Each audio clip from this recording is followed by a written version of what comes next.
Hi, welcome to this video by Creating a Family. I'm Dawn Davenport and I'm the director of Creating a Family. We're a nonprofit providing resources and education for adoption and infertility. And today our video is going to be on parenting the adopted child in the Facebook age or the internet age. You can lament it all you want. You can wish it weren't here, but the reality is the internet is here to stay and social networking is here to stay.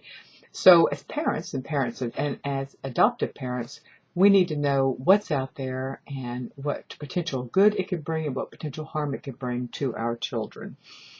The first thing I can tell you that you need to do, and this is something I would have told you anyway, regardless about whether the internet was even a factor, is to talk with your kids about adoption. Start early and talk often.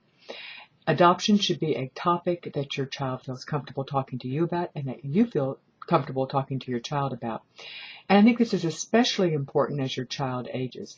It's easy when your kid's little and cute in little footy pajamas and curls into your lap and you could open up the beautiful little picture book and read to them the wonderful little story, often with those cute little animals. That's easy. What's hard is when they get older and you have to initiate the discussion.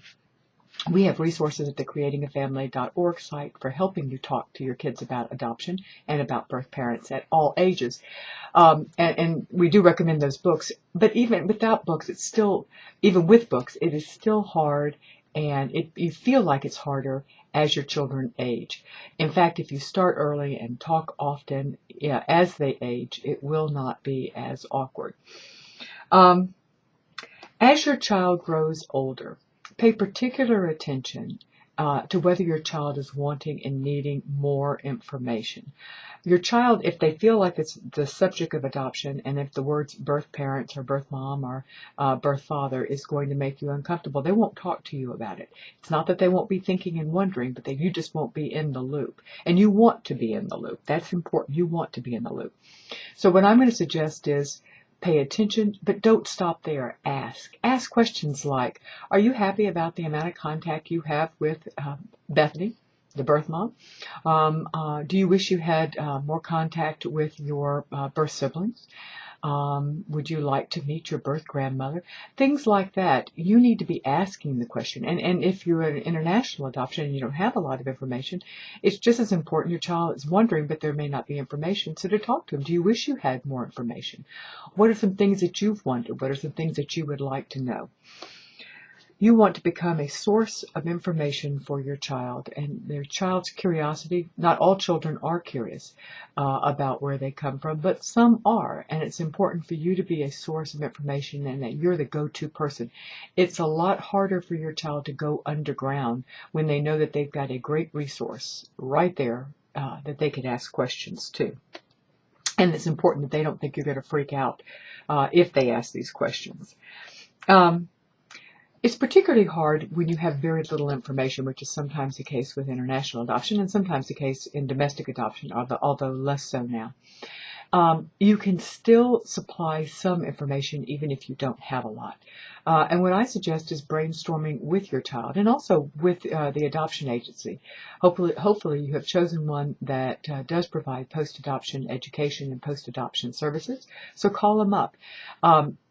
For an example, if your child was adopted from China, almost always, in fact, pretty much always, you have no information on birth parents. But you can provide some information for your child. You might be able to go on Google Earth and look up the orphanage or look up where your child was found, the finding place.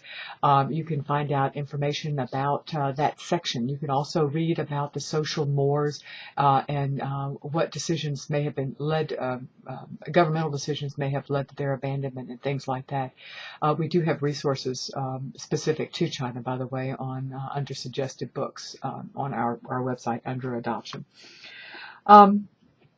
If your child wants to connect with their birth family online, I'm going to say absolutely you should help them, unless you have a valid reason, some significant reason why that would not be a healthy thing for your child to do. The first thing you need to do is, however, start a dialogue with their first family to find out and to discuss with them what form of connection, assuming you don't have a regular established form of connection, what form of connection would be best. If Facebook or some of the other social networking sites, MySpace and Twitter, may not be the best. Those could be for, depending on how it is utilized by the birth family, that could be really a more of an adult space. And that may not be, they may not be comfortable, or you may not be comfortable with your child being connected in that manner. On the other hand, if they use it as a regular source of connecting with other people and they are not posting things that really are more adult oriented, then that may work out. You need to establish a communication contact that works best, assuming if telephone and in-person contact is not an option. If you decide that your child, that it's best if you and the birth parents decide that Facebook or in some social networking context is best, ask to be a friend as well. Ask to be friended on Facebook as well, so that you also know what's being said online. Now, there are times where it is not in your child's best interest to have contact with on Facebook or any other way with their birth parents, and you need to talk with your child about those reasons. Don't assume he's going to know the reasons. You're not asking for his approval, but you do need to explain why you are taking the stand that you're taking. The other thing is that you need to acknowledge his need, assuming that he's expressed a need for information and for contact, and think of some ways that might be safe for your child to either get more information or even have some form of contact. If the birth family is willing, letter writing is an option. There are a lot of options. Again, brainstorm with your child, with the birth family, and with your adoption agency, or in that case with the social service agency if that's involved. I do hear from adoptive parents who are quite concerned that their child is being exposed to negative information or negative behaviors through the social network contact with birth family. And there are behaviors that are something to be concerned about, but I wouldn't overreact. Exposure to something that you perceive as is a poor lifestyle choice is not necessarily damaging to your child. In fact, you could use that as a jumpstart to a conversation on how choices do affect you and can affect both your life now and your life in the future. So you can utilize the exposure and give your child some credit for common sense. And if you don't see your child being negatively affected, then don't you overreact. If you are concerned that some of the contact online with the birth parents or birth siblings or birth cousins or whatever is oversharing, shall we say, or it's not really appropriate for the child or a teen your child's age, in this case, if they're on the Facebook, it will be a teen, talk with the birth family. They may simply not realize how it's affecting your child and in no way would be wanting to do anything that could potentially harm your child. So have a dialogue with them, talk to them. Don't make the assumption that they're going to be callous, because they probably aren't. Remember, they love your child as well. All right, here's an obvious one, but establish some common sense rules for internet usage. We have another video called Common Sense Rules for Children Internet Use. So by all means, check that out. We have a link to it on our site. Your kid's going to tell you that you're the only one in town that's going to have these rules. That is not true. You're not the only one. I have them too, and so do a lot of other parents. Children have no business being on the social networks. There are age limits. Go by the age limits. And even your teens and your early to mid-teens shouldn't have unfettered use. So again, check out our resources on common sense rules and then enforce them.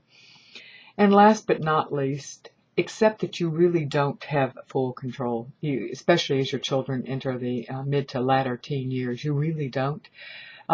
The best thing you can hope for is being along for the journey, and that takes keeping the lines of communication open and keeping your responses as neutral and as informative as you can.